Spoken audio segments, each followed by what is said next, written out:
வணக்கம் மக்களே, welcome to the Fender show. இன்னைக்கு ஷோல நம்ம பார்க்க போறது உழைப்பாளர் தினம் அப்படின்ற ஒரு தமிழ் மூவியோட ரிவ்யூ. இந்த படம் ஆல்ரெடி தியேட்டர்ஸ்ல ரிலீஸ் ஆன ஒரு படம். இப்போ இந்த படம் டென்ட் கோட்டா யூடியூப் சேனல்ல வந்து அவைலபிளா இருக்கு.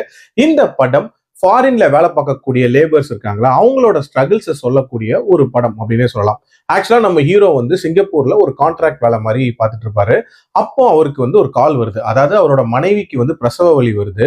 பக்கத்துல யாருமே இருக்க மாட்டாங்க. சோ இவருக்கு என்ன பண்றதுனே தெரியாது. ஒரு மாதிரி அங்கிருந்து ஓட ஆரம்பிப்பாரு. அந்த டைம்ல அவரோட வாழ்க்கையில என்ன மாதிரியான சம்பவங்கள் நடந்துச்சு, அண்ட் அவருக்கு கல்யாணம் அப்படின்றதெல்லாம் எப்படி ஃபிக்ஸ் ஆச்சு, எதனால ஃபாரின் வந்தாரு, அவரோட மனைவி சக்சஸ்ஃபுல்லா குழந்தைய பெத்தெடுத்தாங்களா, அதுக்கப்புறம் என்ன மாதிரியான பிரச்சனைகள் வருது அப்படின்ற மாதிரி அந்த லைஃப் ஸ்ட்ரகிள்ஸை ரொம்ப டீட்டெயில்டா சொன்ன ஒரு படம் அப்படின்னே சொல்லலாம். எனக்கு இந்த படத்துல பிடிச்ச விஷயமே அந்த ஃபாரின் லைஃப்ல இருக்கக்கூடிய ஸ்ட்ரகிள்ஸ் இருக்குல்ல, அதை ரொம்ப ரொம்ப யதார்த்தமா காட்டியிருப்பாங்க அப்படின்னே சொல்லலாம். உதாரணத்துக்கு கல்யாணம் ஆகி கொஞ்ச நாள்லயே மனைவியை பிரிஞ்சு போகக்கூடிய அந்த தருணமா இருக்கட்டும், முக்கியமான இறப்புகளுக்கு வர முடியாத சூழ்நிலையா இருக்கட்டும், எல்லாத்துக்கும் மேல இவன் ஃபாரின்ல தானே இருக்கான், இவனுக்கு பண பிரச்சனை எல்லாம் இருக்காது அப்படின்றதுக்காக சொத்து கூட கொடுக்காம இருக்கக்கூடிய அந்த ஒரு சிச்சுவேஷனா இருக்கட்டும், இது எல்லாமே ரொம்ப ரொம்ப யதார்த்தமா எடுத்திருந்தாங்க அப்படின்னே சொல்லலாம்.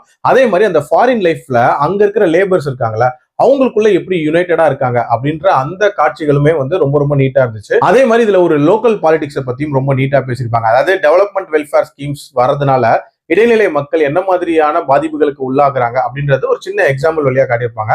எல்லாத்துக்கும் மேல இதுல நடக்கக்கூடிய அந்த லைஃப் டிராமா அப்படின்றதே ரொம்ப ரொம்ப நேச்சுரலா இருந்துச்சு அப்படின்னே சொல்லலாம். அண்ட் டியூரேஷன் அப்படின்றதுமே பாத்தீங்கன்னா அரௌண்ட் 2 hours முடியக்கூடிய ஒரு படம் தான். பட் இந்த படத்தோட ஒரு முக்கியமான பிரச்சனை அப்படின்றது நிறைய காட்சிகளை ஸ்டேஜ் பண்ண விதம் அப்படின்றது கண்டிப்பா பெட்டரா இருந்திருக்கலாம்.